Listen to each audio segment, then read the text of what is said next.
Get ready to match the stars. Gary Berghoff, Brett Summers, Charles Nelson Riley, Madeline Rue, Richard Dawson, Donnelly Rhodes, as we play the star-studded Big Money Match Game 76. And now, here's the star of Match Game 76, Gene Rayburn. And so began yet another episode of Match Game, more or less like any other episode of Match Game. Already baking under the studio lights, a pre-Danger Bay Donnelly Rhodes adjusted his collar as host Gene Rayburn walked on stage for a customary preamble. The Match Game set was muggy, even before the studio lights went on. The heat, I imagine, did not do anything for his nerves. The remedy for regulars on the show, of course, was booze. The custom was one big drink before the show and a few sips from a drink under the desk between breaks. Charles Nelson Riley was already sweating as it is under a toupee or a big hat, so he always insisted on a gin and tonic under his desk, which he claimed was actually more hydrating than water. But Don, he was just raw-dogging the experience, so to speak. Rhodes had been pretty fortunate to get seat number 6. He was on Match Game to promote Goldenrod, a drama based around professional rodeo athletes where he played the role of Keno McLaughlin. He was acting alongside the old dramatic standby Donald Pleasance. Found my true vocation is all. Why, rodeo promoting, Jesse Gifford. Rodeo promoting. As well as a then-unknown bit player by the name of Hagen Beggs. After saying this and that about the upcoming episode of MASH with Gary Berghoff, Rayburn started the show in earnest. Now, all right, Janie, you know the rules. You fill in the blank and you see if you can get as many matches as you can with our panel of assorted wackos over here. I'd like you to make a selection after I push my magic button here, if I can just get this to work, okay? Bing, there we go. A or B? You want to go with B? Okay, well, here it is. Let me just open this up. Now, did you hear about Dean Martin's new ice cream parlor? They had to close it down because instead of having ice cream in the freezer, he was blanking in it. Everyone grabbed their marker and started scribbling an answer on the card. As usual, Brett Summers said she didn't hear the question and that she didn't understand it, using levity to stall for time so others could answer and they could stretch the time that the episode took. Rhodes didn't need it. He wrote his answer down right away. All right, Janie, Dean Martin was blanking in the freezer. Drinking. Good answer. A good answer. I mean, that's certainly what came to my mind. All right, Gary Berghoff, what do you got? Gambling, huh? Well, it is Las Vegas. That makes sense. Brett Summers, you put down crying. Well, I don't think Dean Martin is that much of a sad drunk. Charles, there we go, drinking, yes. Madeline, gambling again. Do you people know who Dean Martin is? He's a famous singer, you know? Okay, drinking, you're on point. All right, Don, what was Dean Martin doing in the freezer? Don Rhodes turned his card around. Well, I put down making whoopee. The audience liked that one quite a bit. A pat joke for Match Game, of course, but he delivered it quite well. Donnelly Rhodes was grinning from ear to ear.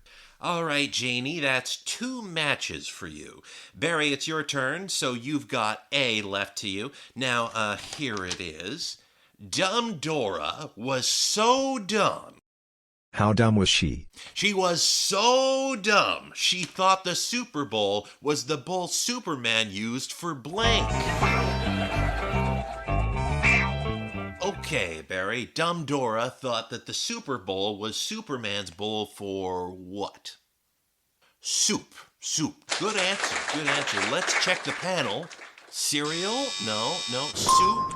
Dog food. That's an interesting one, Brett. Soup? Okay, we're getting there. A toilet bowl. Richard, I wasn't expecting you to have such a dirty mind. Don, what did you put down?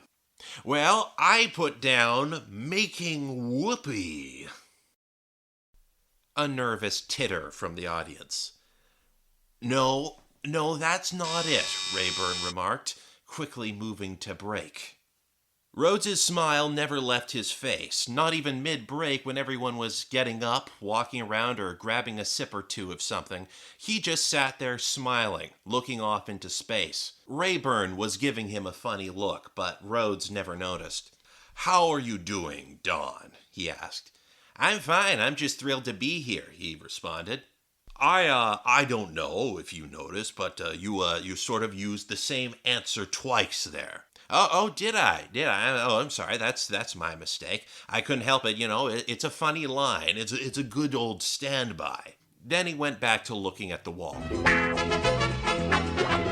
Okay, round 2. I'll just get more cards for you here. Another press of my magic button. Oh, come on. Bing. Good. All right, Jamie, A or B? A again, huh? All right. Now let's give it a look. All right, okay.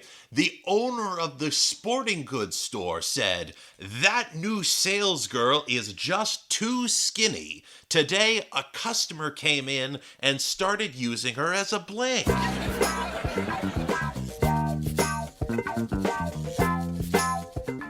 So, Janie, all those customers were using that poor girl as a what? A baseball bat.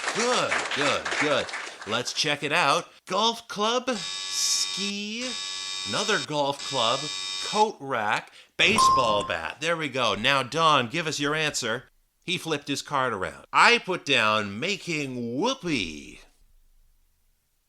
Dead silence. No, making whoopee doesn't work here. Well, Janie, you've got 3. Barry, I think you can still get a shot here. Folks, stay tuned as we do a little bit of business with America. Rayburn cut to commercial 3 minutes early. Okay, John, that's repeat answer number 3, and it doesn't even make syntactical sense. Used her as a making whoopee. What's going on here? Rhodes was still smiling. I just think that it's a funny joke. So you think that repeating the same line over and over again is a funny joke? Repeating? What? No, so far making whoopee has been the best and funniest response to each of these questions.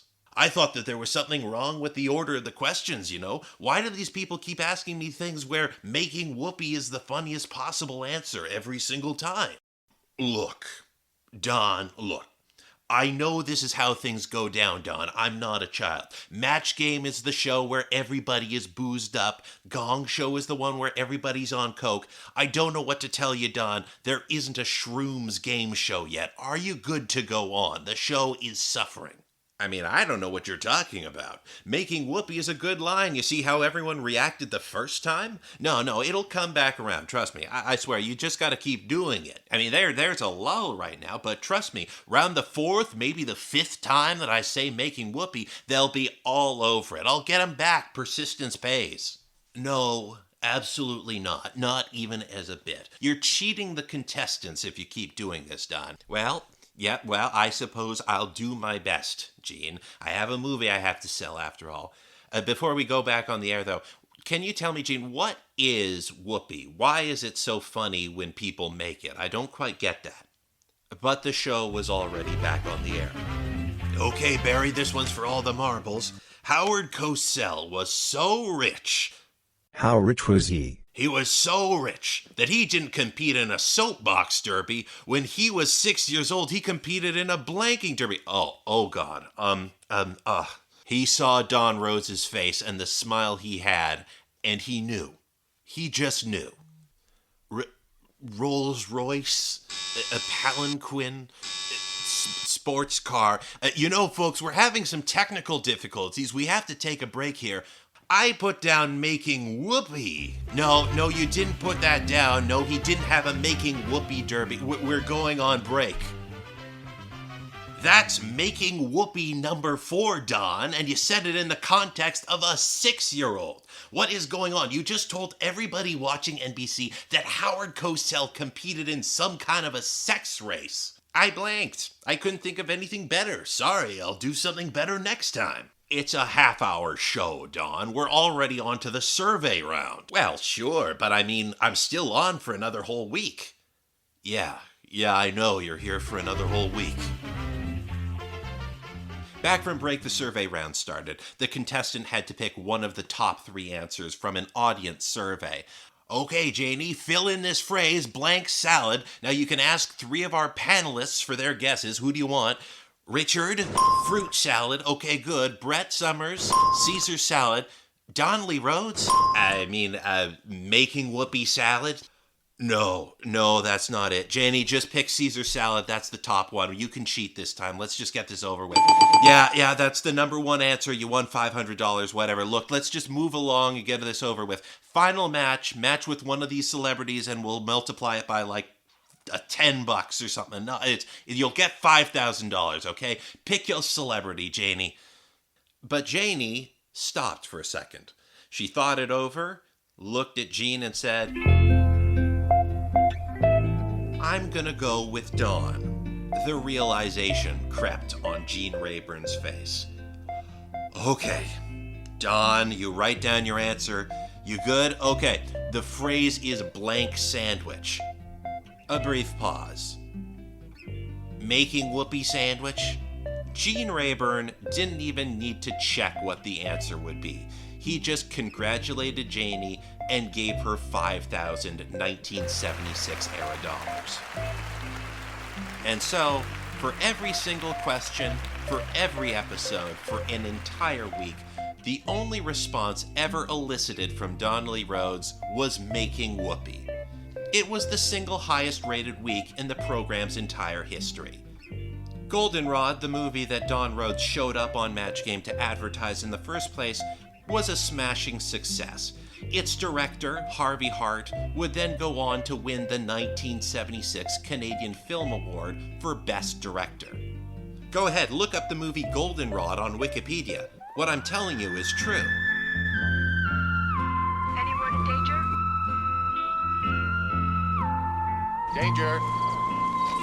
Danger! Danger. Danger hasn't come home yet. Danger! Danger!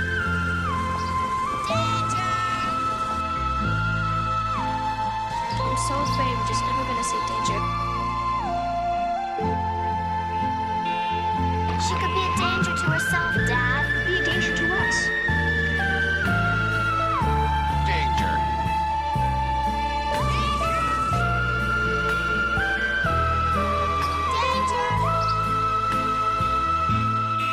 $699. $699. $699. $699. $699. Hey everybody, welcome to Infinite Danger again. This is Will. Quick update on the current Brink Championships. There's a little bit of a mess going on right now. Fan favorite GX Scurvy has made his way to the Brink Grand Finals, but he's under review, suffice to say. He's filled his opponent's booth with like an aerosolized LSD, they found out, and the officials are not quite sure what to do with him because there's not actually anything in the rule book saying that you can't do that. It's showtime.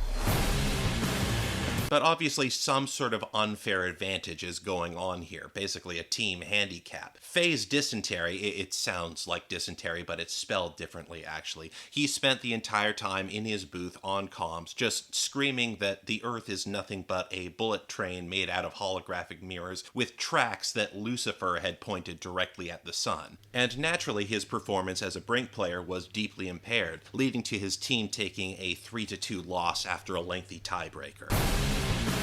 The general excuse right now is that the whole championship took place in Neom, and the risk of getting mauled by a tiger is still there, so tensions are high, people are acting irrationally. But I mean, really, you need to get over it. The world just keeps turning. Anti-mauling jackets are freely available in Neom, and really, we're this many months deep into the tiger and bear and lion situation, and you still haven't got some basic hunting rifle training in. At that point, you're just like asking to be mauled, if you ask me. I mean, mean, the whole Neom Zoo escaped wildcat situation is generally mitigated now by the fact that they've spread out so wide. I mean, they've more or less got wildcats in all of the Middle East now, and now they've gone as far as their way as mainland Greece. Authorities knew the loose tigers had cut a very bloody path as far as Turkey, gaining influence and support from other dangerous beasts along the way, but they're still uncertain how they made their way across the water to mainland Greece. They figured they might have hitched a ride on some of the sharks that had also escaped from the Neom Zoo. Danger Bay, episode 13, titled The Only One, production code 1-007.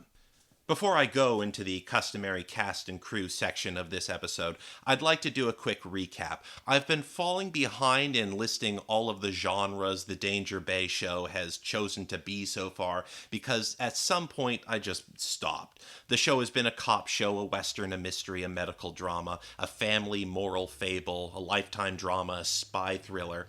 And since I stopped listing all of these genres, more recently we had a corporate thriller with the Hot Cargo episode, a romance with Grace Under Pressure, and I figure we can say that the previous Ross Hagen episode has elements of like a heist film. Now, I list all of these genres because in its attempt to emulate and replace every TV show on the face of the earth, so far the biggest swing Danger Bay has made was leaving the dramatic genres and becoming a sitcom with Vet's Holiday, the farm episode. So, what if I told you that Danger Bay is about to swing even harder by leaving the realm of fiction almost entirely? In essence, this episode of Danger Bay, The Only One, is a biopic of sorts.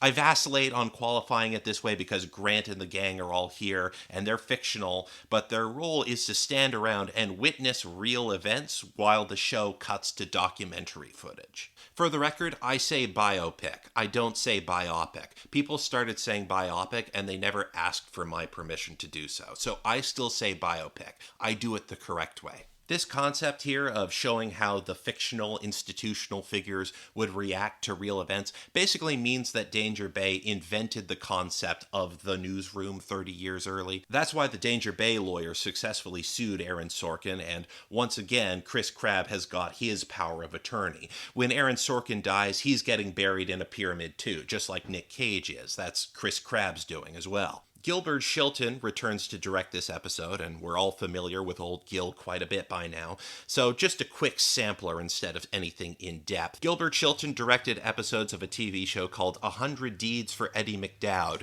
a show starring Seth Green and also Joe Piscopo for a time, and its title sort of buries the lead. The 100 deeds are the good things Eddie McDowd must do in order to lift the curse of a homeless drifter that has turned him into a talking dog. Can you believe this? That freak turned me into a dog. I usually don't like the way TV people talk about this hyper-optimized approach to titling shows, but man, 100 Deeds for Eddie McDowd is definitely a ratings killer. Even just calling it Curse Dog would be better. Eddie, you have failed as a human.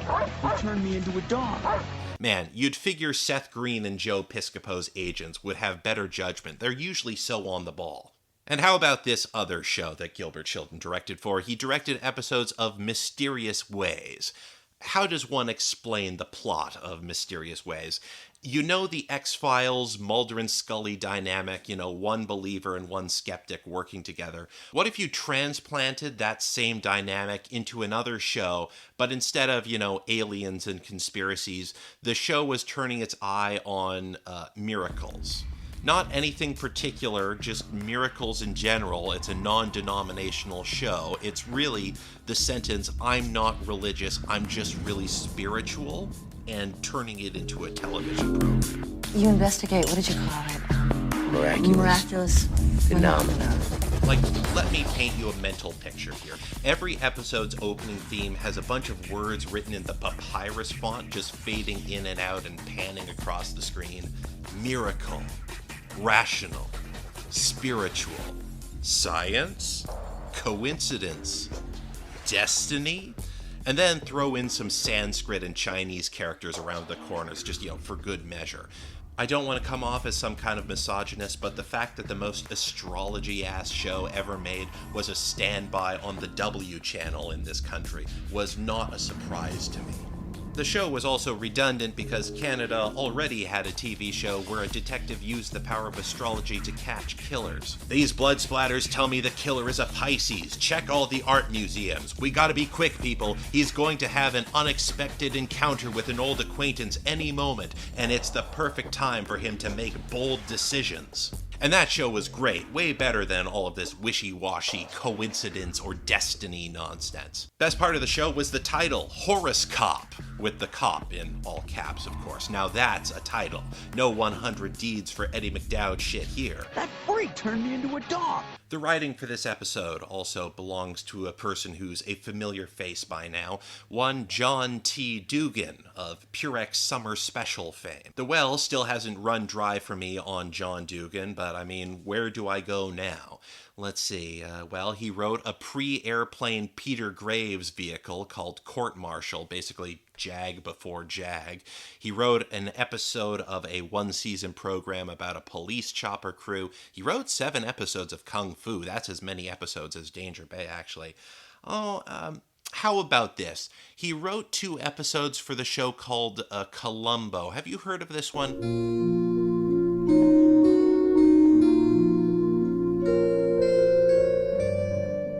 You know, it's almost sort of unfair. John Dugan's name was already secure in the annals of televisual history, even if he wasn't involved with Danger Bay. The first episode he wrote that I'll mention is The Most Crucial Game, because I like that episode a lot, actually. It's about a guy managing a sports team, and he kills the irresponsible owner with an ice block while he's swimming in a heated pool. So the weapon just sort of melts into the rest of the water. Before you even take any other factor into account, that's already a really strong premise for a murder Columbo has to solve. To me, it's made all the better by the fact that since the killer needs to actually transport an ice block across Los Angeles, he has to steal an ice cream truck and put on a 1970s ice cream man outfit, like bow tie and all, while committing murder. One of the big reasons that I like The Most Crucial Game is that the killer is played by Robert Culp, and Robert Culp is just such a good Columbo villain in so many different episodes. You see, and if the ring was on the right hand, then the bruise would be on the right cheek. But it was on the left cheek, so the murderer was left-handed. Struck her like this. That's provided, of course, all these speculations are valid. You know, I got a feeling that when we find our friend, it's going to turn out that he has a terrible temper. Maybe you're right. This is a hot take, but I may even like him more than Donald Pleasance sometimes. I think it's really great that back in the day, you could just have the same actor play the killer in the same show over and over and over again. Robert Culp was already the bad guy in the early fan favorite Death Lends a Hand, so what do? They literally just put a fake mustache on him and go, "You're a new man, Bob, now get out there." The only modern analog for this that I can think of is, you know how in CSI there was that episode with Justin Bieber and he dies in a hail of bullets and it became a great big meme? What most people don't know is that Justin Bieber has played a different villain in like 10 different CSI episodes. The thing is that nobody really recognizes that because every episode he's been in has ended with him dying, getting riddled with bullets, like every single time. I don't really know what's going on there. I mean, Justin Bieber has played a whole bunch of people in that show. He's been a gang member, like a white-collar criminal. He's been the owner of a chain of teppanyaki stores, and yet every single episode he just gets shot like 20 times. It's odd. The second episode that Dugan penned for Columbo was less than stellar in my mind. It's the aptly titled Dead Weight. It's about a well-respected Navy veteran. Dugan, it seems, can't get away from the sea no matter what show he's writing. Basically, the premise is that this Navy vet has been doing corrupt business deals with the Navy ever since he left the service, and he has to kill a business partner to cover his tracks. Now, the idea is that the killer's house faces the sea, a passerby in a sailboat catches a glimpse of the murder from like a few hundred meters away, and so doesn't get a good enough look. And there's like 70% of this episode of this person going, oh, maybe I did see him doing the killing, maybe I didn't, like over and over and over, until the killer makes her change her mind by romancing and seducing her, despite him being 60 and her being 30. Just like with his Danger Bay episode where the two romantic leads were past middle age, John Dugan seems to have a thematic preoccupation with old men who can get it. But at least when he was writing the Danger Bay episode, he himself was retirement age. There's no reasonable explanation for why he did this in a Columbo episode. So this episode has poorly aged in that respect, but also in the motive for the killing in the first place. The idea that a private company would conspire with the military to deliberately overcharge the government is seen as such an earth-shattering scandal that someone would commit murder to conceal it, and, well, that's sort of quaint by modern standards. You don't understand, Lieutenant. I had to kill him. If Americans can't trust the military-industrial complex, who can they trust? If people discover that a private company got a contract with the military and then did something untoward, they'd start jumping out their windows. They wouldn't know who to believe anymore. Bill Buck is a named actor in this episode. He'll play a recurring character in Danger Bay called Roger Gaylord, a man named Buck playing a man named Gaylord. I'll let you do your Nelson Muntz laughs at this moment and then move on. I'm currently debating over how much to say about him here today because he has only 2 or 3 lines in this episode. He'll be more of a character later. But he and his career is basically a skeleton key for this show and for this podcast. So for now, I'll just dwell on the fact that he was in a CBC TV movie called The Witch of Westminster Crossing, which is now considered lost media. I can't even really get a plot synopsis. I assume there's a place called Westminster Crossing, and there's some kind of a witch there. Why this movie, if it's lost media? Well, because Bill Buck was being directed by Danger Bay standby Michael Berry, acting alongside Hagen Beggs, as well as Don McKay, who you don't know that you know, because he was the crusty boiler chief in the last episode. That old tea kettle was gonna pop. That's what happened. As well as an actor who played the referee in the tennis episode. You see what I mean when I say Bill Buck is a skeleton key for Danger Bay. With Bill Buck's inclusion, Witch of Westminster Crossing makes up a cast where there are more future Danger Bay alums than there are not. It may as well be where Michael Berry networked with all these people and brought them onto the show. And yet, it just doesn't exist anywhere, despite contributing to Danger Bay, a TV franchise so massive that its web ring of GeoCities fan sites exceed the viewing numbers of Facebook in its entirety. The only 2 people that Danger Bay hasn't touched somehow are the 2 leads of Witch of Westminster Crossing, Miss Moneypenny herself, Lois Maxwell, and a very, very young version of Delta BC's own Michael J. Fox, who was already all McFlyed up by the time Danger Bay was coming out. He may be the face of an entire era of American film, but Michael J. Fox is yet another in the cadre of people kicking themselves going, if I was born just 5 years later, I could have been making Danger Bay money. But yeah, we don't actually have any usable copies or footage of this star-studded program, and by star-studded, of course, I mean Bill Buck. But there are a few people who are still fighting the good fight. I will now read an abridged version of the Change.org petition I found regarding Witch of Westminster Crossing. Witch of Westminster Crossing was lost due to poor treatment and was squirreled away by higher-ups who believed the film to be a failure, though it certainly was not. The loss of this film disrespects both Lois Maxwell and Michael J. Fox simultaneously. It is stored in their archives warehouse unsafely, susceptible to wildfires, earthquakes, and any and all tape-destroying instances. This piece of media could be lost permanently if action is not taken soon.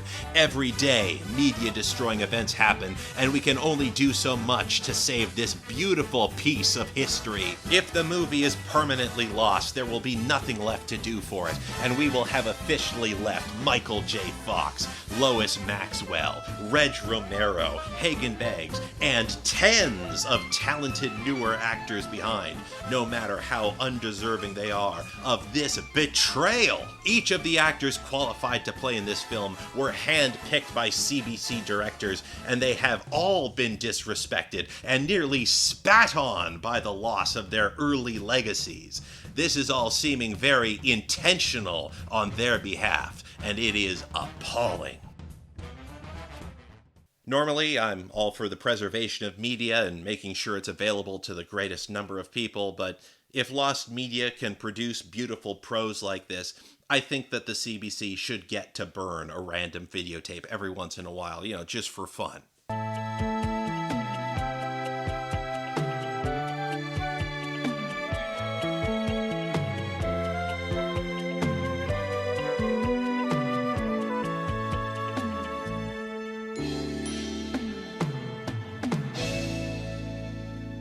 So, as I said before, this episode is a recreation of real events at the Vancouver Aquarium, and a lot of this has to do with taking care of the belugas. The main beluga in question in this episode is Kavna, a real long-time resident of the aquarium, who, at this point, had only been newly captured. We see her slowly floating around her tank as Grant, basically standing in for the whole Vancouver Aquarium in this app, makes a Star Trek-y mission log as he makes an astonishing discovery. May 15th, 2 p.m. Something is wrong with Kavna, our beautiful beluga whale. All the weight gain is in one place. Why didn't I think of that before? Kavna is expecting. Hallelujah! Hey! Now, obviously, this info is being given in a very condensed way, but Grant figuring out Kavna is pregnant in this sort of simplistic manner really does make him seem dumb as hell. Like, you'd figure the aquarium would have seen some other sign of pregnancy before an obvious, visible baby bump. Throughout this episode, I will probably drop the soundbite. We don't know that much about whales. A whole bunch, but keep in mind it basically applies throughout the entire episode, which you wouldn't expect to happen in essentially the most educational episode of this entire season. Every scene in this app has some sort of variation on how little information anyone actually has on belugas. But this seems to just be how the aquarium works at this time. I direct your attention back to how the Vancouver Aquarium didn't realize that one of their new orcas was a male until a patron noticed its sex organs. A patron, mind you, none of the biologists at the aquarium. This also isn't the first time we've touched on the aquarium being blindsided by one of its whales being pregnant. I won't get too deep into it again, but Biosa the orca from a previous episode was also with Calf before she was captured, just like with Kavna the beluga here. Almost as if being pregnant makes a whale way easier a target for capture, but I mean, I'm no marine biologist. As for Kavna the beluga herself, there's some background info. She is a celebrity in her own right. Kavna is actually the inspiration for Raffi's children's song, Baby Beluga, which was written in 1980. In my opinion, that's Raffi's peak, basically, back when he had integrity, well before he made Banana Phone and just became a total sellout starfucker type. Another historical note here, since this is a recreation of real events, the fact that Kavna is pregnant and newly introduced to the aquarium tells us that this episode takes place in 1977. This is reflected in how the camera cuts from Kavna to Grant. The documentary footage of the pregnant Kavna they're using is slightly grainier than the rest of the show because it's real. Paul Saltzman was a documentarian after all. He had the footage in a closet somewhere. The fact it's 1977, however, is never properly reflected in the script, which makes it seem quite unrealistic. Nobody ever says the word stagflation even once. This episode takes place in 1977, despite the fact that nobody goes, "Did you hear this Fleetwood Mac Rumors album? It's pretty good. Those two must really love each other."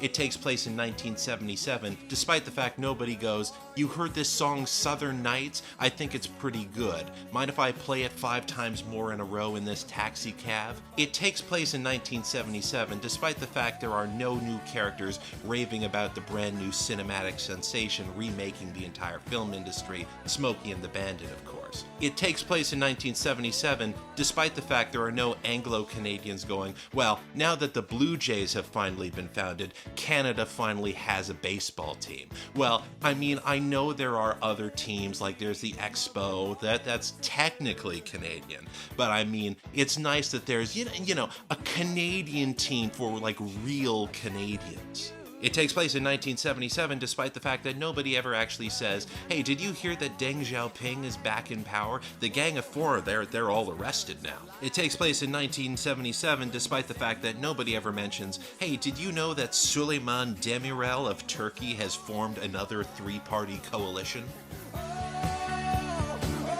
Anyhow, we haven't even got past the cold open yet. So, on the other side of the theme song, Grant is on Robert's Island talking with his kids about the news over breakfast. I think Kavna having a calf is sensational. Yeah, it's sensational for us and for science. They keep moving stuff around the kitchen and cleaning up, but everyone's ignoring that there's half a bagel in the toaster just sitting there. Nobody's taking it. Everyone's ignoring it, and it's just really annoying to me. And you guys are getting entirely too efficient. Come on, kids. It's 1977 in British Columbia. Do you know how hard it is to get a real bagel in these parts?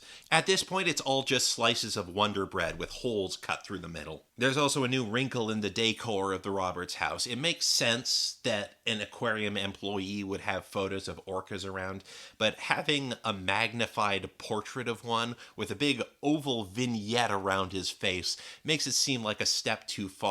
It makes this orca, whoever he is, look like it's the dignified great-grandfather of the family with a historical portrait from, the old country. "Your great-grandpappy Ignatius J. Flipper, he came to this land with nothing but a fistful of herring and a dream. Do you know how hard it is to get through Ellis Island as a marine mammal? You'd think as an island it would be aquatically accessible, but no." A lot of this scene between Grant and the kids is really just reciting scientific data. In fact, Grant goes as far as citing his sources to the kids. Well, studies of the Hudson Bay belugas indicate that the gestation period is between 12 and 15 months, with the peak calving period occurring in about mid-July. So that means Kavna conceived in the wild, long before she got here.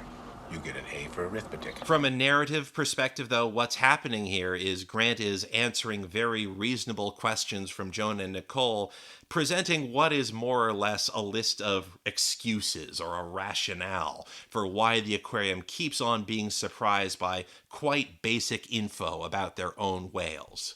This will be a recurring theme in this episode. Why not just give Kavna a test to see if she's expecting? Yeah, that would settle the argument, wouldn't it? It would, but it would expose her to a lot of unnecessary stress. We'd have to take her out of the pool and handle her a lot, so we're just going to wait and see.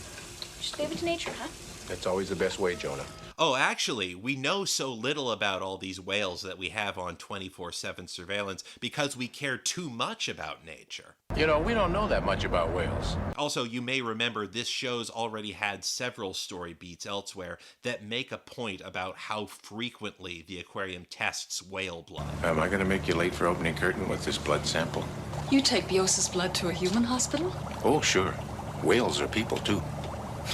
They're mammals. Like, remember the Coulter counter? It's a machine for testing blood. It'll make analyzing the many, many tests they do on these animals every day that much more efficient. Just leave it to nature, huh?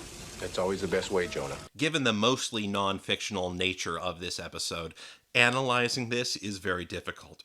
Episode by episode, the aquarium has been depicted as either an efficient machine of scientific discovery or an underfunded institution with a hands-off approach. And now that we have to contend with a real pregnancy in a real beluga, I'm quite uncertain which of these aquariums we've seen is the real one. I mean, I know the aquarium's very good at stopping Soviet fish crimes. There's no question there. I mean, that's what it exists to do.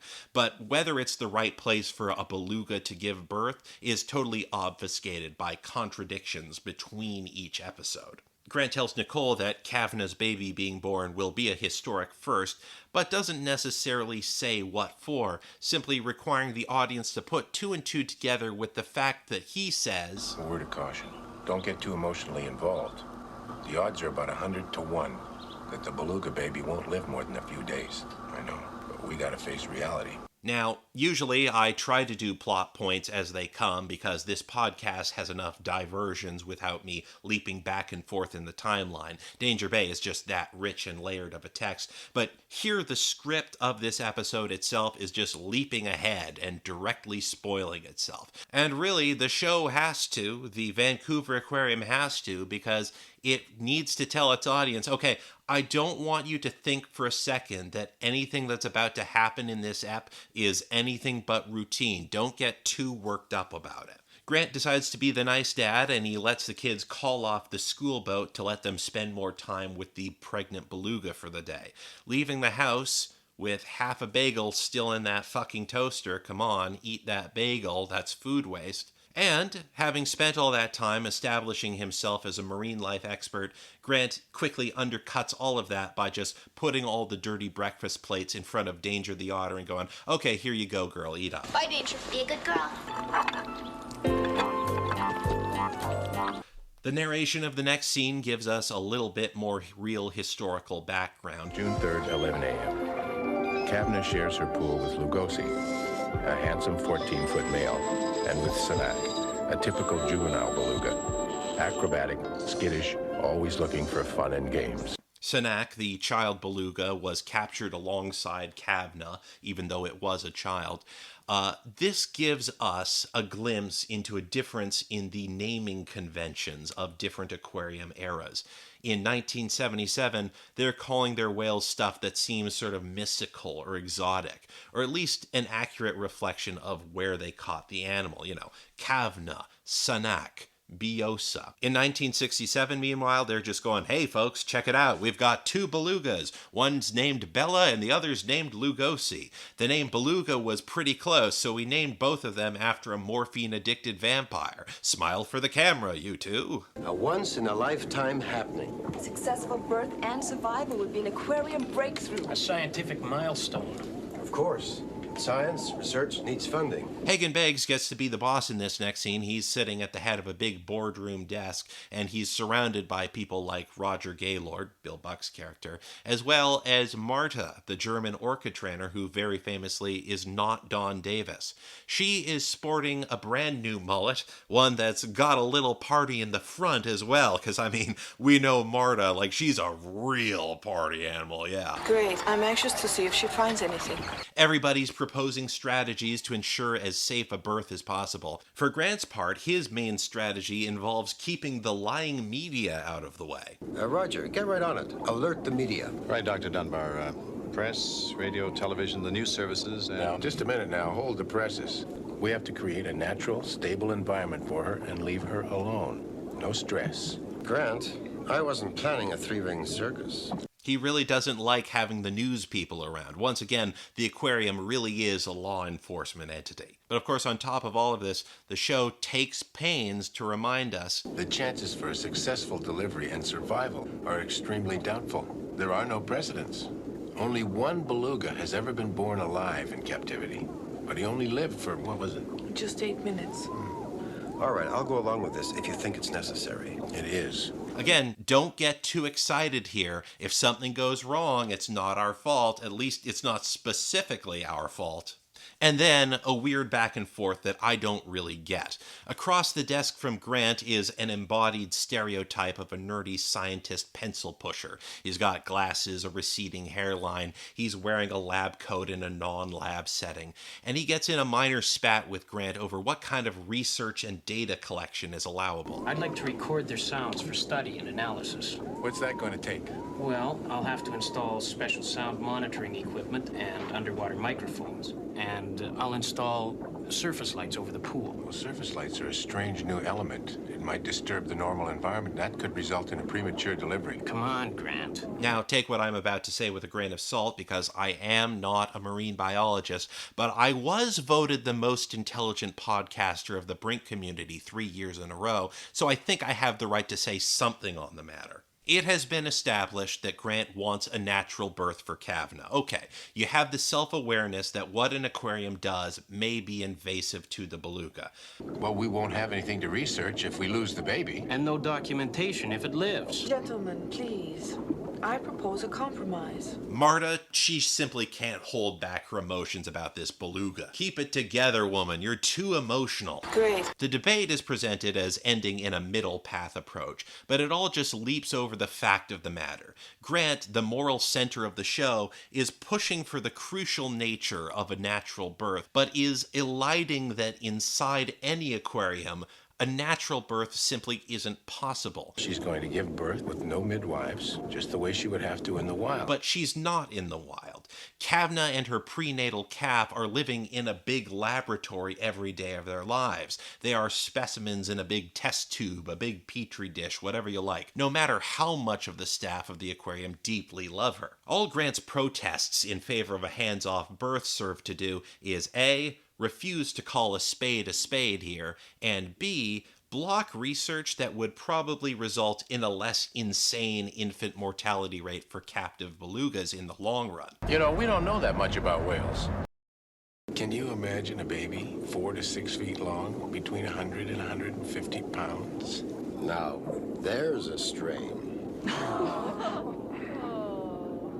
Because there was some nebulous middle path approach agreed upon in the previous scene, this next scene is the episode getting to have its cake and eat it too. After talking about the importance of a natural birth for Kavna, nonetheless, we get to have a big science montage. Dr. Donna is sending beakers of tank water through all sorts of analysis.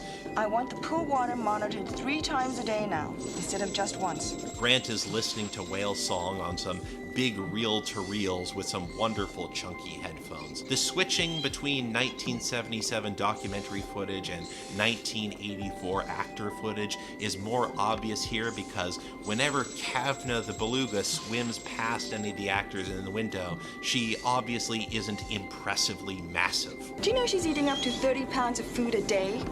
Well, there's plenty of time to get her old slim figure back after the baby's born. That's what they all say. This leads into an educational walk-in talk through the back room of the aquarium with some very utilitarian hallways with some very wet-looking concrete floors. Grant passes by a big door marked Marine Mammal Food Room and starts hitting buttons on a punch clock. Like, Marine Mammal Food Room is a very Soviet approach to ichthyology, let's say. I'm just going to leave this next conversation relatively untouched. One baby beluga born at the New York Aquarium doesn't represent a mass of scientific data. What did Steinmetz want? The same as all the others, information. Trouble is, nobody knows much about the birth of a beluga. How are you coming with your research into the literature? I've exhausted it. From what Tom Gibbs in New York tells me, they don't even know why their baby died. So all we really have to go on is that when Kavna starts to give birth, there'll be an extreme flexing of the abdomen. The birth itself will take 20 minutes to 2 hours, and the baby will come into the world tail first. At least the New York baby did. And our research says dolphins typically give birth flukes first. That's any help. And that's about it? Now, I left that conversation untouched because I think it actually exhausts everything anyone knew about belugas in 1977. We don't know that much about whales. At least everything expressible in layman's terms. And even here, yet again, they're re-establishing just how slim the chances of this baby beluga living are. There is one more thing, of course. Yeah, our chances for success are about nil. There's always the first time. Let's tell Kavna that. After this, there is a stretch in the episode where, well, not much happens. June 27th, 10 p.m. We are waiting and watching. This happens a lot. A lot of the episodes where nothing happens is where I am the most long-winded. There's a false alarm for the birth at one point. She's flexing. Oh, this could be it. Oh, sorry. False alarm. At least it's a change.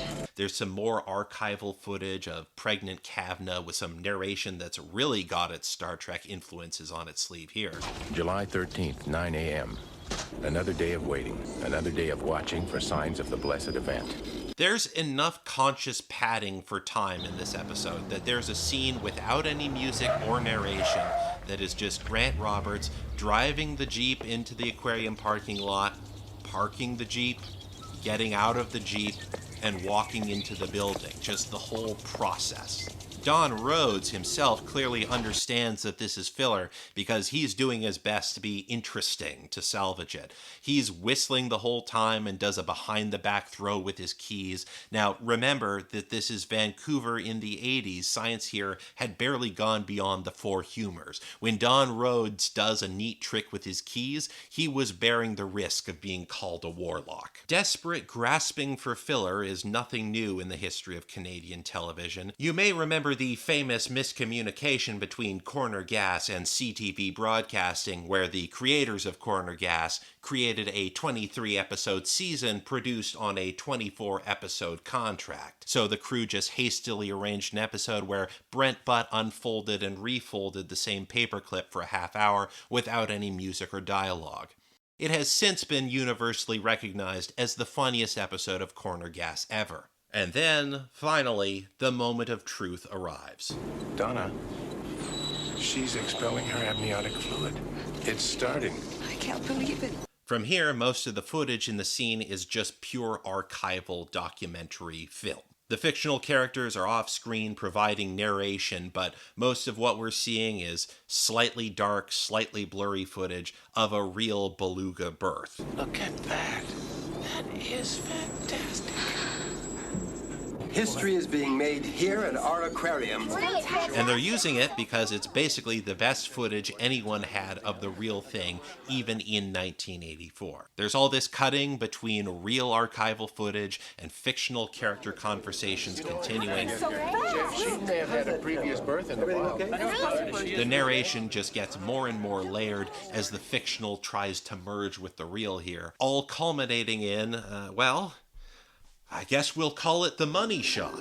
The camera slowly zooms in to just under Kavna's tail fin and, take a good look, kids. That's a real cetacean vulva there, yeah. This is a remarkable opportunity, kids. None of us have ever seen a whale birth. Check it out, it's getting big, it's opening up, and hey now, there's even a head sticking out of it now. I think I see something. Danger Bay Season 1 is classified as suitable for a general audience, but part of that is because, if you choose to do a big zoom in on some sexual organs, the rating boards can't really count it if they're non-humanoid. I mean, that is why in the 1980s, the Alvin and the Chipmunks adaptation of Realm of the Senses was rated TVY. With Chipmunks, you can get away with anything. I mean, the musical numbers weren't even that good. But here's the rub. When we look at a zoom in of the hind quarters, let's say, of Kavna, a head is sticking out. And as far as anybody knows, a head sticking out first is bad. It's supposed to be the tail first. She is going to deliver a head-first birth. The worst possible thing that could happen. Head-first deliveries result in stillborn young. Look, his head's out. He's so small and so still. Please be all right. There is a very real chance for everybody that this baby is going to be a stillborn. That's a very bleak thing to contemplate, but it's also a very good cliffhanger to put a commercial break on. So that's what they did here. Don't sing me those dying blues. I want to choose. I want a pop. I want to die Shasta. Its eyes are open, but they look blank. I want to drink it in. I want to show some skin. I want a pop. I want to die Shasta. The baby is delivered up to its pectoral fins, limp, just hanging there, half-born. I want to lick my lips, show my slinky hips. I want to root there if you dare. Remember, God smiled. Let it be now.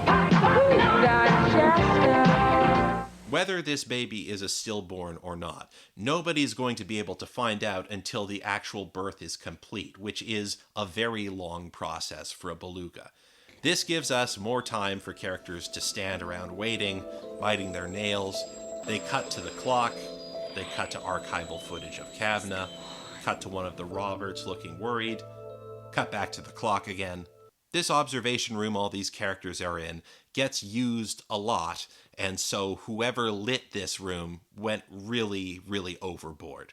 The whole place is backlit pink, but every actor's got a big blue light in their faces, so it looks like they're staring into a big water tank that's not actually there. Plus, there's a third relatively neutral light for definition, so you can see every gorgeous crease of Grant Roberts' forehead. All of this neon-esque lighting, pointed towards these very scared-looking faces, makes the Vancouver Aquarium look like it is something out of a giallo film. And it worked because this episode of Danger Bay famously inspired the film The Killer Whale Killer, which ultimately is a very poor localization of the original Italian title, Dove sono le orche, signore?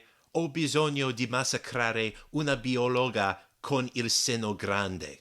It was Mario Bava's most political work. After all of this stress and nail-biting, though, finally, good developments. Look! It's opening its mouth! And wagging its head! The baby beluga starts moving, and in a big cloud of underwater blood, finally he fully emerges and begins swimming around to rapturous cheers. My God, it's alive! Our baby whale took his first breath at 9:50 p.m. So, turns out all the educational stuff we shared in the walk and talk just a few minutes ago, now in question by the show. There's no flexing of the abdomen that New York told us to expect. I guess we're the experts now. Yeah, we don't know that much about worms. Most of the info they told the audience has just been overturned here. It seems all the marine biologists don't even know yet if coming out head first or tail first is the good one. There'll be an extreme flexing of the abdomen. The birth itself will take 20 minutes to 2 hours, and the baby will come into the world tail first. At least the New York baby did. We don't know that much about whales. Even today, most of the biological descriptions of belugas just say, well, belugas are typically born tail first, but there's still not a lot of certainty if being born head first is inherently bad. We don't know that much about whales. For Danger Bay's part, of course, in later years, it's made its own answers to these questions. Belugas that are born head first, of course, have telekinesis and are usually able to commune with gods. Tail first belugas have a brain stem that is naturally adaptable to neural implants and even in some cases bioelectric weaponry. We don't know that much about anybody. Grant Roberts finally gets to sit down with his kids after a long, stressful, terrifying day of staring at a beluga vulva. Being here when the baby was born, it's hard to describe. I almost cried. I know, I felt it too. Like I was somehow part of it. Now, obviously, in 1984, we would think of this as like some sort of nice emotional scene, but of course, the real viewer understands now that this was very clear foreshadowing for the fact that all whales have telepathy. Here, Grant, standing in as a personification of the whole aquarium, he gives the baby beluga its name. I've been thinking about that. Tuak. It's an Inuit word. It means the only one. Hey, that's the name of the show. Of course, in reality, new whales mean big bucks for any aquarium, lots of new tourism and new merchandising, so you don't really leave the responsibility of naming to one curator, You leave it to a committee, the same marketing geniuses who gave us Lugosi. Dad, I read that mother's milk is the best thing for a baby. Oh, you bet it is. Guess that's why we're so healthy, huh, Dad? Yep. It's got a secret ingredient. Yeah? An exceptionally greater ratio of protein and milk fat, double the protein of cow's milk and quintuple the milk fat respectively, which compensates for a beluga's greater size and relatively longer teething rate, which in turn... Love. Well, I suppose love works too. That's acceptable. That's a valid answer. But you're not really educating anybody if you say that. The captive birth of a baby beluga is obviously very big news in marine biological circles. But the next scene is an outdoor press conference with 100 reporters? I have a feeling that this is the real Vancouver Aquarium doing some big wish casting here. Like, they probably got questions from AP and Reuters, and now they're deciding, well, let's just have John Dugan write it so that there's one reporter in this shot for every person that ran with the Reuters story. I mean, White House press briefings have fewer reporters than this Beluga birth, and they are all in a mad frenzy to see the baby. We all gotta see the baby.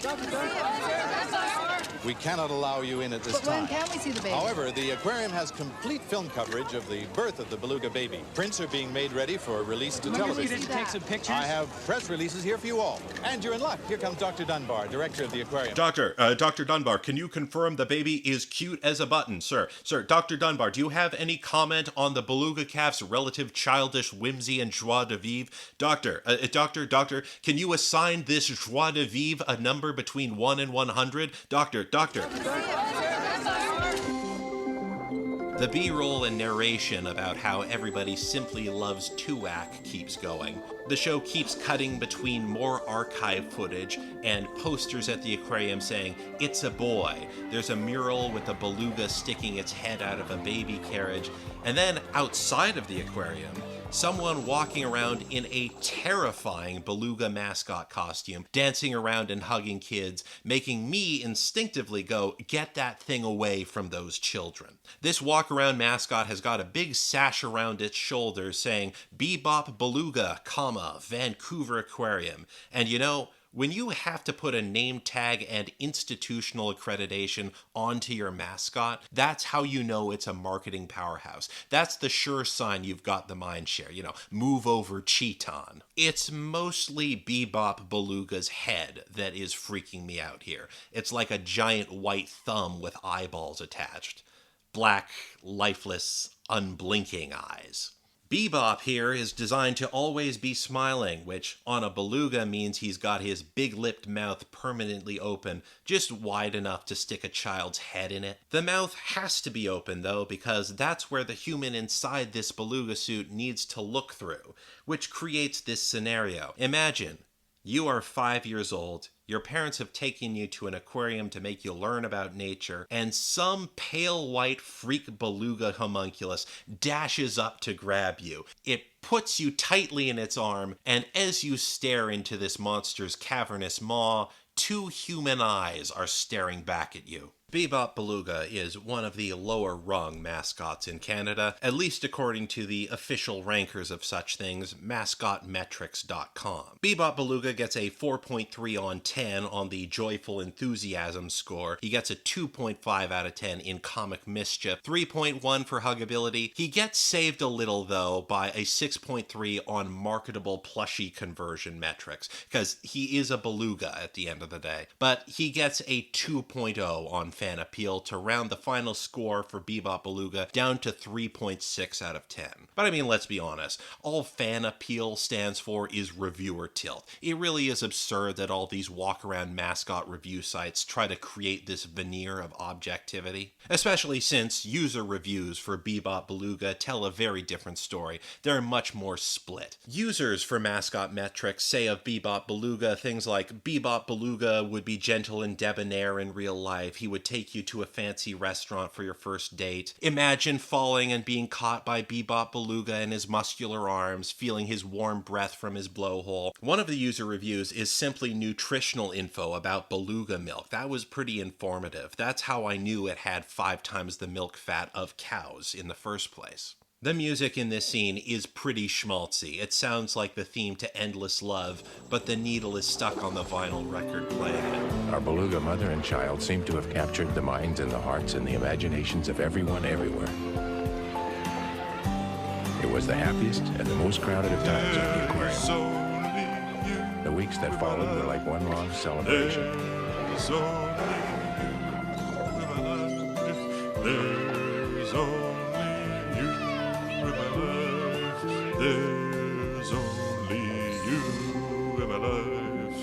So yeah, everything is great. Everything is coming up roses. I'm so glad that absolutely nothing bad is going to happen. Yesterday was the highest attendance in the history of the aquarium. He's eating well, he's putting on weight, with the major hurdles overcome. I think the kid's gonna make it. In short, everything's coming up roses. Me and my friends are always having conversations and spontaneously saying everything is great and nothing bad is going to happen, with an ominous sort of optimism. Everything's coming up roses. Dr. Roberts, emergency. Line 3, please. Line 3. Tuak? Let's go. Now, the series of downers that happen in the next few minutes of this episode are ultimately the point this episode exists in the first place. Yet, they still go through them real fast. He just started to show a snaking and a curving of the spine. Tuak is sick, but nobody knows how he got infected, but they can figure out the symptoms.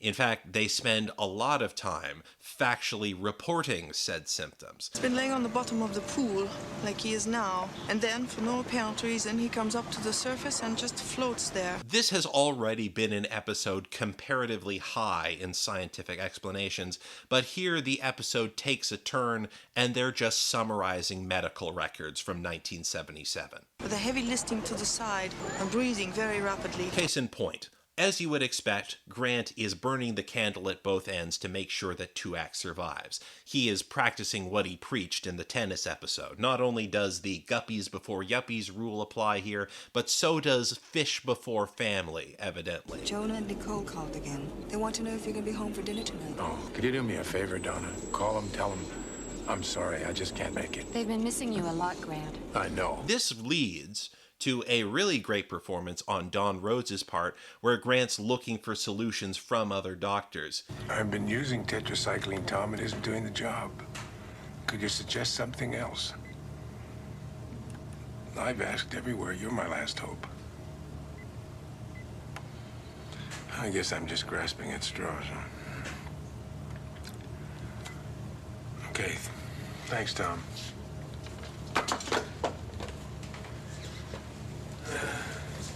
You can see he's just barely holding it together. He's both exhausted and clearly trying to hold himself together emotionally. It's a great bit of acting, but that's because it is running counter to the fact of the matter, that this is a scene where exposition is being shared over the phone by somebody we never hear, and Don Rhodes is trying to say the word tetracycline with misty eyes. I've been using tetracycline, Tom. It isn't doing the job. All of the actors in this chunk of the episode are doing their very best, emoting with the dialogue they have been given.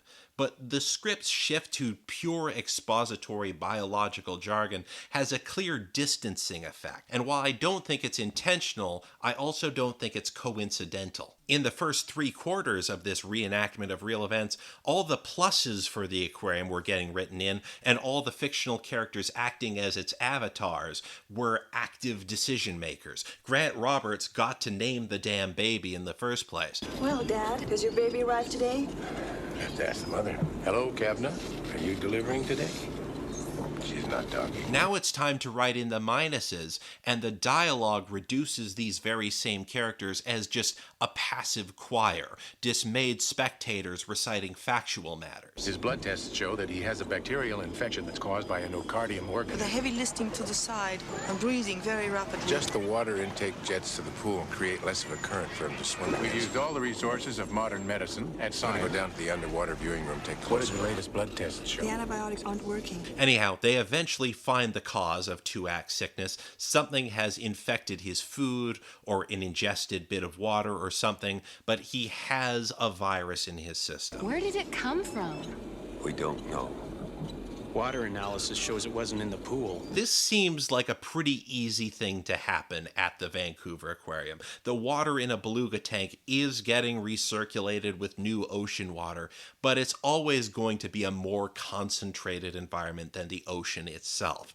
Any virus that gets into the tank is going to be more likely to infect something. Among the possible vectors of contagion, I thought I should mention, He could have contracted it from something as far out as waste from birds that fly over the aquarium. But we just don't know that. and I just want to say, Remember a few episodes back when everyone was going, look at this seagull and orca cooperating? Sadie the seagull. She just showed up here 8 months ago. Became Biosa's friend. She's looking for food. When Biosa gets some caught between her teeth, she just lets Sadie pick it out. Next to Richard and the other whales, Sadie is Biosa's best friend. Isn't it a miracle? Wow. Nature really sure is something, huh? It's sure great these animals get to interact with each other like this in the aquarium. He could have contracted it from something as far out as waste from birds that fly over the aquarium. But we just don't know that much about whales. I'm not going to say that this episode is foreclosing on the human factor in terms of what got Tuak sick. But by focusing on all the careful procedures on the aquarium's part when the episode is on the upswing... I want the pool water monitored 3 times a day now. Good. The last thing we want now is any risk of infection. And emphasizing media and public presence right before the downswing... We cannot allow you in at this time. But when can we see the baby? However, yesterday was the highest attendance in the history of the aquarium. It's clear that this human factor lies with the generalized media circus in the eyes of the show. But this falls apart, obviously. They're basically saying that the fault lies with the uninformed general public and the media which catches their attention, not the Vancouver Aquarium, whose job is simply to make these animals available to the uninformed general public and the media which catches their attention. I want to talk to you. Not now, George. I gotta call Tom Gibbs in New York and see if he has any suggestions. So, all of this time, Grant Roberts apparently has not been going home. He is continuing to work himself to the bone, doing non-specific things to save Tuak. You've got to stop driving yourself and get some rest, or you'll be on the sick list. I'm okay, George. It's Tuak that's sick. It's the same for all of us. And all of us at the aquarium. There's a pall over the entire city. Hagen Beggs makes the very reasonable argument that Grant has an obligation to love and care for his children. But your children need you now. You know that, George, but I have responsibilities here, too. Then it's a question of priorities. Who, what means most to you? Tuak, your job, or your children? This is important work, but after all, Grant has an obligation to his social bonds and to being a loving family figure as well. Go home, Grant.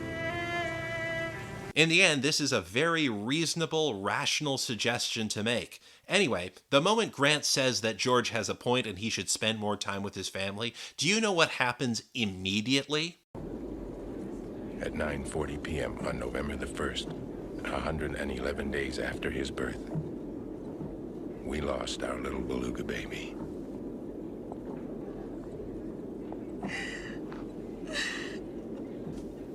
So, with how much this was foreshadowed, and how these events would have still been in the memory of the contemporary audience, this is sadly not a huge surprise. This is true to real events. This scene gives the death what gravity it can. We see Michelle Chan is quite distraught about it, looking for a shoulder to cry on. There is a minute and a half with no dialogue after the death is announced, which is an eternity by 22-minute program standards. But in that silence, when I contemplate this episode, where does my mind go?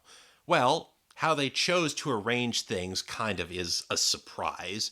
The scene about Grant needing to take a break and be a father could have been anywhere in the last 8 minutes of this episode, but they decided to put it right next to Tuak's death. We don't even get to see Grant hang out with his kids at all. He just says, you know, maybe I should ask my son how his day was. Boom, death immediately. But your children need you now. We lost our little Beluga baby. Even though this episode is loosely nonfiction, the theme from The Contender, the tennis episode, steadfastly remains that seeking love and self-actualization among humans leads inexorably to dead fish, and it's not worth it. Jonah and Nicole called again. They want to know if you're going to be home for dinner tonight. That's where I went wrong. Your children need you now. That was my mistake.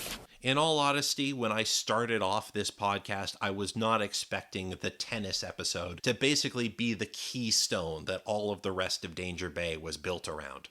The camera is now outside of the Vancouver Aquarium, focusing on the big Salish orca fountain in the courtyard. The mourning period isn't over by a long shot, but people are filing out of the aquarium, Grant included. Sitting by the edge of the fountain, silently, are Jonah and Nicole, who must have somehow sensed what happened already.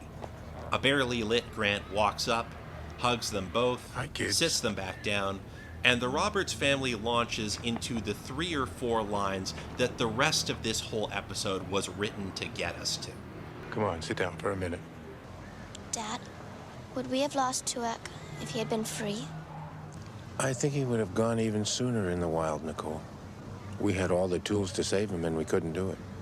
I don't think anybody could have. But he lived longer in captivity than any other baby beluga ever has. And because he did, and because of what we learned, wherever and whenever the next baby beluga is born, his chances for survival will be much, much better. And I think Tuak, as short as his life was, brought something very special into our lives. Joy and lots of love. And even a kind of inspiration. Oh, Jesus Christ. So, you can see this episode is basically concluding on letting the Vancouver Aquarium get the final say on all of these events. It is basically PR. Now, you may remember I actually have some experience with PR. I was a rep for Ubisoft while they were developing O.J. Simpson, the PlayStation VR experience. So, let's just go through these various statements and look for cracks, shall we?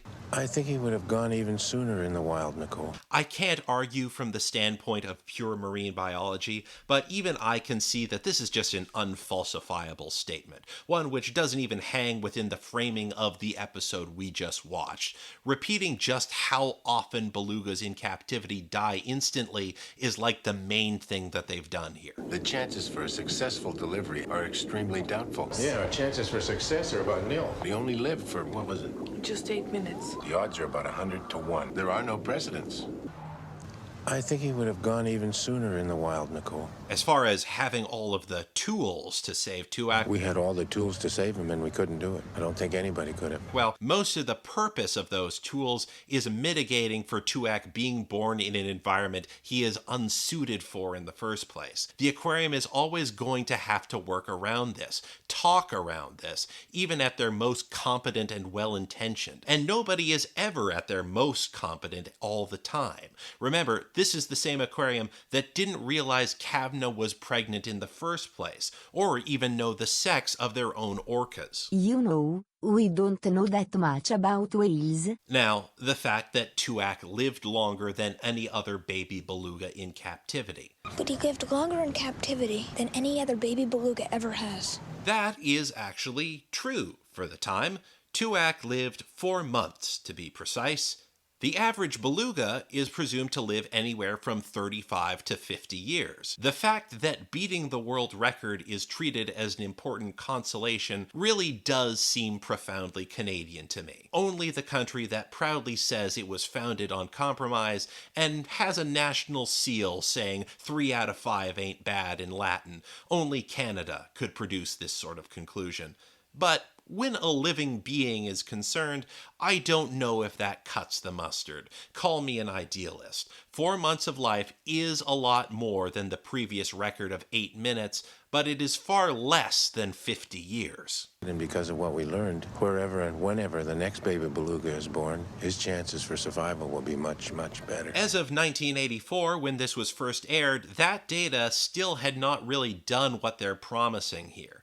To clarify just how fucked infant mortality in aquariums remained for the species, the first beluga to be properly conceived and born in captivity and get something like a proper lifespan was in the Vancouver Aquarium. Kudos. Her name was Keela, and she was a nice feather in their cap in 1995.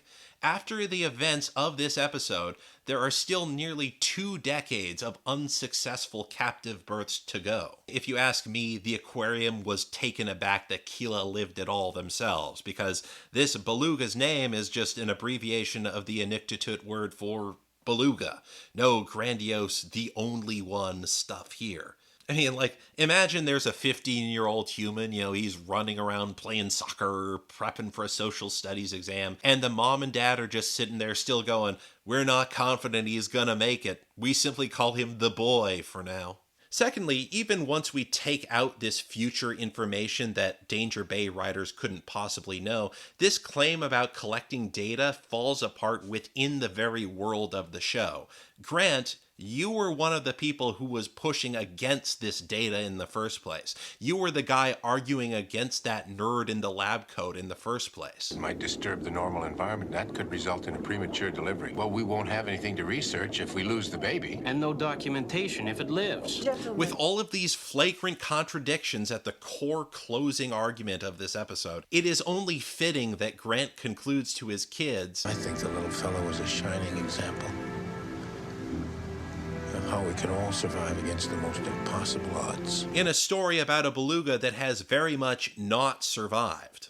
Once again, I have no expertise here. I haven't done a whole lot of research. Somebody with a biology PhD or a philosophy major with a thesis on animal ethics can walk in here and tell me everything I just said was bullshit. But from a pure media perspective, let's imagine that everything that everyone said in this show was 100% true. Would the way it was presented here lead me to actually believe them? Well, no.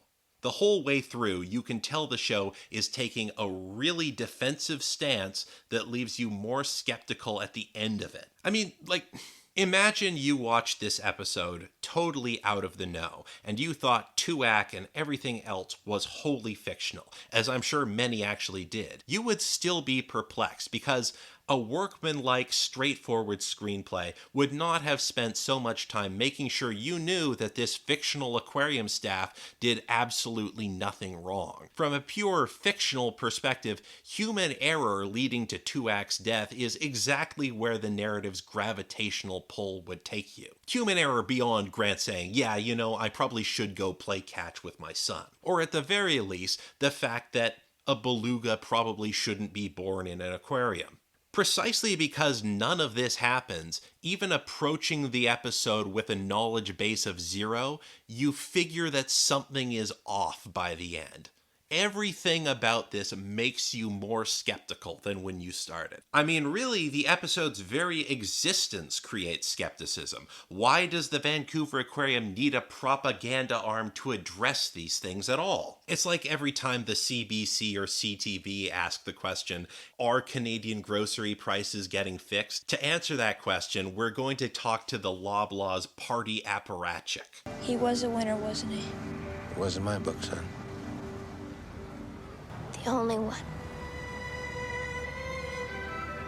So, after all of those words, Grant stands up, he gives his kids another big group hug and gets ready to bring them home.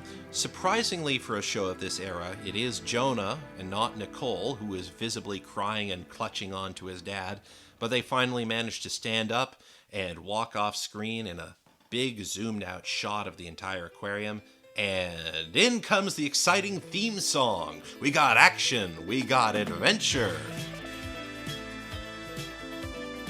I don't really have much more to say about this episode. I really gave my concluding statements just now. But I will leave with this little snippet, or this little factoid. At the start of talking about this episode, I mentioned that Kavna was the inspiration for the children's song by Raffi, Baby Beluga. He saw Kavna at the aquarium and came up with the premise for a song. The aquarium is pretty proud of that, as you might assume. Raffi makes sure to mention them if some little kid ever asks him about his songs. That celebrity status for Kavna probably influenced Danger Bay to make this episode in the first place. But note that I said the song is inspired by her. It's not based on her. The events of this episode take place in 1977. Baby Beluga gets written in 1980. And where that song diverges from Kavna's reality are pretty important. First, as the title implies, this is a song about a baby beluga. Nobody ever mentions Tuak in this story about this song, an actual baby beluga. Kavna always takes his place. Secondly, there's a repeated emphasis that this happy, healthy, energetic baby beluga is swimming freely in the sea, in the ocean. Literally, swim so wild, swim so free, heaven above and sea below.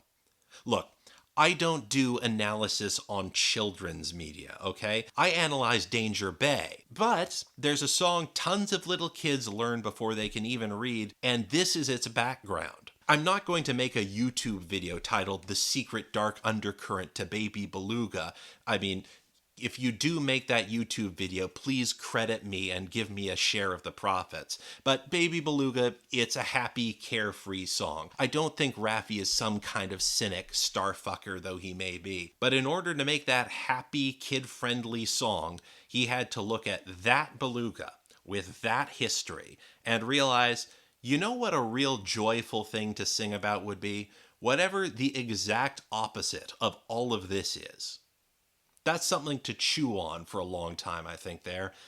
At the very least, we can conclude that Baby Beluga is a better song than the musical number in Serial's The Good Whale, right? I mean, I don't know anything about musical theater, but I don't think I'm speaking out of turn when I say that that song was bad.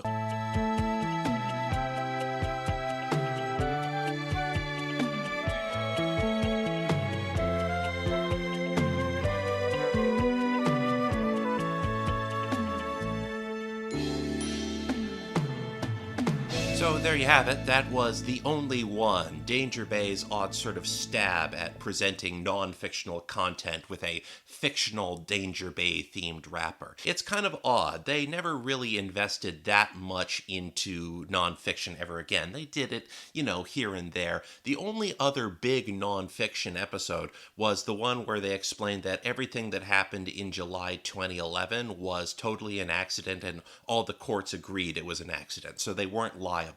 I started this episode mentioning the debacle that was the Brink Championship, but it would be unfair if I ended right there, because all of the other concurrent Neom-based gaming events have gone off without a hitch. The Saudi ownership of SNK meant that SVDB Climax's re-release got a lot of representation, and I'm happy about that. That stands for SNK versus Danger Bay, if you're not in the know. I love that they managed to have a video game where you've got all the classics, Terry Bogard, Yori Yagami, Darth Vader of Junior Tennis, the Open Shirt Cop, all the stars are here. And they still managed to keep true to the source material. You can't actually KO Jonah Roberts. You just have to get his life bar low enough for him to say, "You've sufficiently amused me, you have my permission to live." And of course, if you win a round with him, his win pose is turning to the camera and staring directly at the player for 30 unbroken seconds. It's a great game. SVDB is great, in my opinion. It's sort of crazy that SNK put Cristiano Ronaldo in that game, too, because, it came out in 2003. Ronaldo was, 9 years old at the time. SNK just had a lot of foresight, I guess. But, that's not what you're after when you're listening to this podcast. You don't want to hear me talk about video games. What you want is my reaction to the shocking reveal that occurred in the most recent episode of Danger Bay. Nicole Roberts pulls a finger from her cybernetic hand, jacking into the Vancouver Aquarium's massive secret archives. Her gallium arsenide processors bring her directly inside the heart of the computer. "Computer, bring up archive TQ86, she says, her voice warped by the different velocity techno-air has in her cyber lungs. Update with new data on the Poacher Cabal and their first attack on the Vancouver Aquarium. This data memory must be replayed to cross-reference, the computer responds. Do you accept access to your personal cybernetic hard drives? Granted. As Nicole accepts, she is flung back as her computer brain replays a summary of her memories. Narration begins. The Poacher Cabal. 50 years ago, they still worked in secret as a single unit, not yet riven by factional conflict. People would see stories on salmon poaching, perhaps even the off-season bagging of grouse. But the idea that a mothership tying it all together, an Al-Qaeda of poaching, well, word of that only existed as a whisper, an old wives' tale told around campfires to scare young park rangers. The Cabal went by many names. Some knew it as the Poacher Secret Government. Others knew it as Le Gouvernement Secret des Braconniers because it was based in Canada, but it was a very real organization. There was scarcely a hint that it existed at all, until 1977, the first time they put the wrong clue in front of the wrong people, the Roberts family. It all began with a baby beluga named Tuak, born in this very aquarium. Most distressingly for the shadowy cabal members, he had been born head first. If Tuak had been born flippers first as usual, it would have been an easy assassination. All they would have needed was an electromagnetic pulse. Since he came out head first, however, Tuak was a harder target and a more dangerous one. Baby belugas could not control their supernatural gifts immediately. It needed to be learned. Evidence of beluga telepathy was already beginning to show. I know, I felt it too. Like I was somehow part of her. But Tuak needed to be eliminated before he began communing with fifth-dimensional beings out in the open. Not only did the Cabal need absolute secrecy, the poachers needed to make sure their relationship with the sturgeon deity was exclusive. The secret powers of cetaceans needed to be monopolized. There were many ways to assassinate a baby beluga and make it look like an accident. Neurotoxins in the water, elevated mercury in the mother's fish. One could even bludgeon it with an ice block. It would melt in with the rest of the pool water and be undetectable. But none of it worked. They hadn't predicted that all the staff at the Vancouver Aquarium would be just so good at their jobs. I want the pool water monitored 3 times a day now, instead of just once. They had been a thorn in their side many times before, of course, but the Cabal was in absolute awe of how intelligent and professional they were, and how they never made any mistakes ever. And so they were forced to cross the line. The poacher's secret government made the leap to bioterror. In the shadowy labs built under Port Mann Bridge, a new strain of weaponized BKD was invented, airdropped into the tank via an advanced drone shaped like a seagull. He could have contracted it from something as far out as waste from birds that fly over the aquarium. We just don't know that. Nobody could have known that BKD could be administered as a weapon at this point, so not even the aquarium's top experts could have predicted this. It wasn't a nocardia organism at all. The Vancouver Aquarium was far too competent for that to ever happen. The plan's benefits were twofold. Not only did Tuak's death keep the supernatural properties of whales a secret and the poacher government along with it, it also made their mortal enemies, the Vancouver Aquarium, look bad, even if they obviously didn't do anything wrong.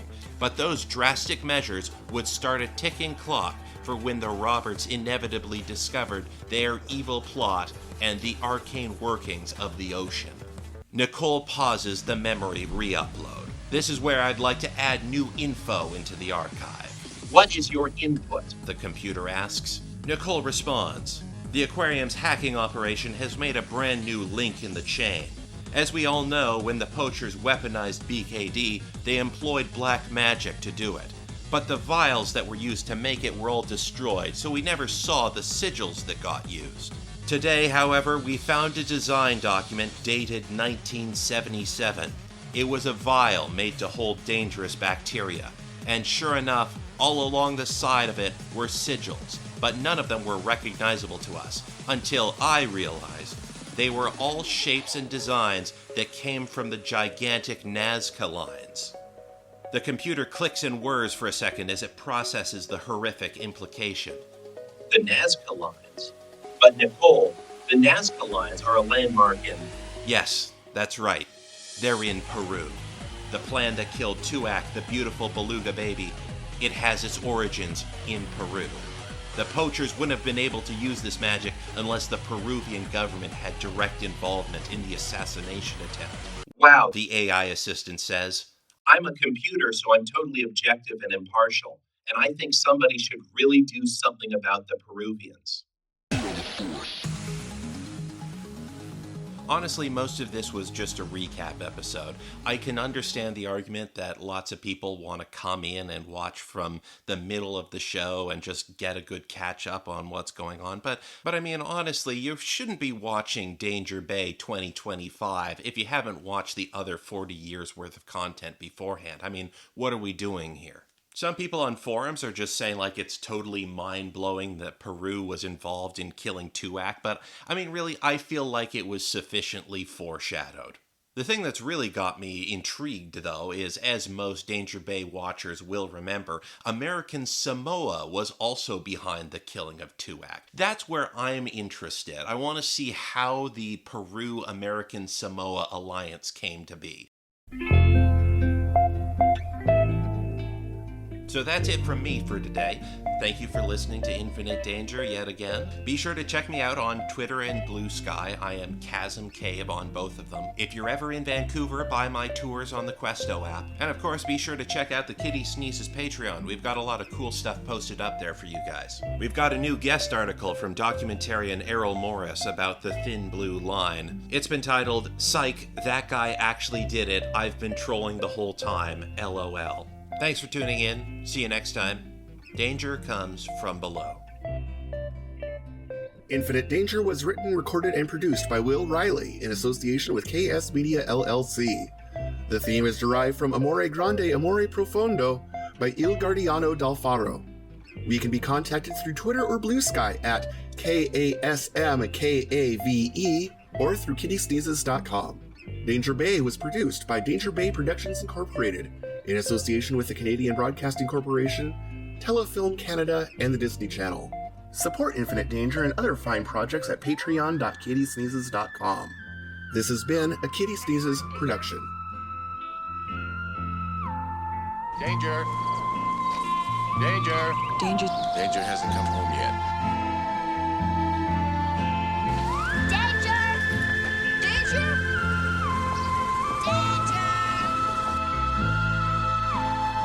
I'm so afraid we're just never gonna see Danger. She could be a danger to herself, Dad. Be a danger to us. Danger!